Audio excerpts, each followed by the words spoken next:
Eu preciso que você preste atenção em cada palavra do que vou contar agora, porque essa história não aconteceu num filme. Não é roteiro de série, não é ficção científica. Aconteceu numa cidade comum, num apartamento comum, num andar comum de um prédio comum de Milwaukee, Wisconsin. Por 13 anos, pessoas entraram naquele apartamento. Nenhuma saiu. E os vizinhos, durante todo esse tempo, não perceberam nada, absolutamente nada. Jeffrey Lionel Dahmer nasceu em 1960 em Milwaukee, nos Estados Unidos. A infância dele foi descrita por quem o conhecia como aparentemente normal, filho de família classe média, estudante mediano, sem histórico de violência na escola. Mas por baixo dessa superfície, algo havia mudado em Dahmer ainda na adolescência. Ele mesmo descreveu, anos depois, uma obsessão crescente que não conseguia controlar, uma necessidade de domínio, de posse, de não deixar ninguém ir embora. Na aparência, branco, magro, óculos de armação simples, cabelo penteado. Trabalhava numa fábrica de chocolates, pagava o aluguel em dia, não criava problemas. Os vizinhos o descreviam como quieto, educado, um pouco reservado, nada que chamasse atenção, nada que fizesse alguém imaginar o que acontecia dentro do apartamento 213. O primeiro crime aconteceu em 1978. Dahmer tinha apenas 18 anos.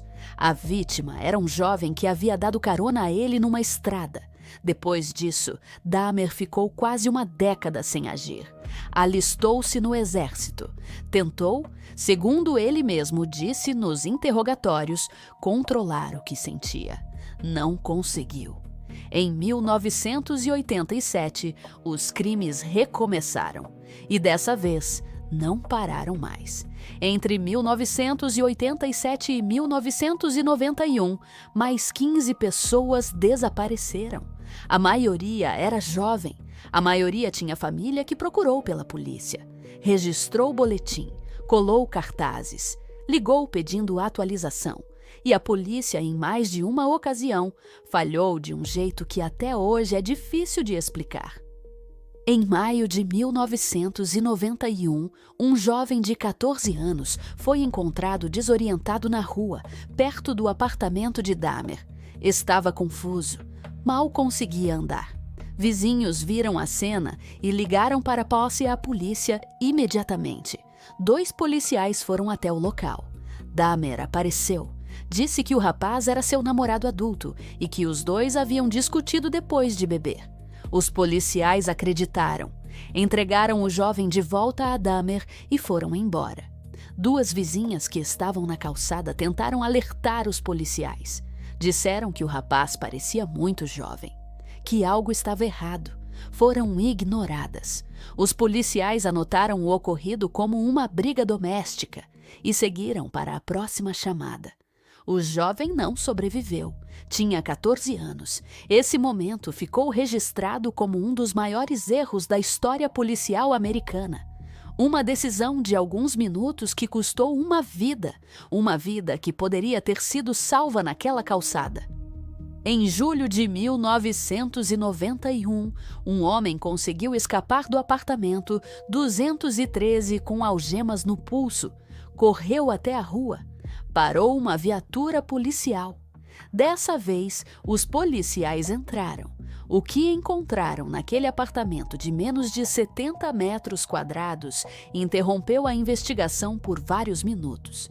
Policiais experientes ficaram parados. Fotografias, recipientes no freezer, evidências de 17 crimes num espaço onde qualquer vizinho poderia ter batido na porta a qualquer momento. Dahmer estava em casa. Foi preso sem resistência, calmo, quase aliviado. Como se carregar aquilo sozinho por 13 anos tivesse sido um peso que ele já não aguentava mais. Nos interrogatórios que se seguiram, Dahmer confessou tudo. 17 vítimas. Detalhou cada caso com uma frieza e uma precisão que deixaram investigadores experientes sem reação. Em 1992, foi julgado e considerado mentalmente são pela Justiça americana. A defesa tentou o argumento da insanidade. O júri não aceitou. Dahmer foi condenado a 957 anos de prisão, 15 sentenças consecutivas de prisão perpétua. Em novembro de 1994, 3 anos depois da prisão, Dahmer foi morto por outro detento dentro da penitenciária. Tinha 34 anos. As famílias das vítimas receberam a notícia de formas diferentes. Alguns sentiram alívio, outros sentiram que a justiça havia chegado mais rápido do que deveria. Nenhum deles teve de volta o que perdeu. O caso Dahmer levanta questões que nenhum sistema soube responder direito até hoje. Como alguém age por 13 anos sem ser detectado? Como vizinhos relatam cheiros estranhos, sons estranhos e ninguém investiga? Como 2 policiais olharam para aquela situação em maio de 1991 e foram embora? A resposta desconfortável é que o sistema funcionou exatamente como foi construído. E as pessoas que pagaram o preço por isso não foram as que construíram o sistema. Nunca são. Esse é o arquivo 004 do página 404. Casos que não deveriam existir, mas existem. O que você acha? A falha da polícia, nesse caso, foi erro ou descaso? Comenta aqui embaixo. Quero ler o que você pensa. Ativa o sino agora, porque o próximo arquivo já está chegando. Até lá!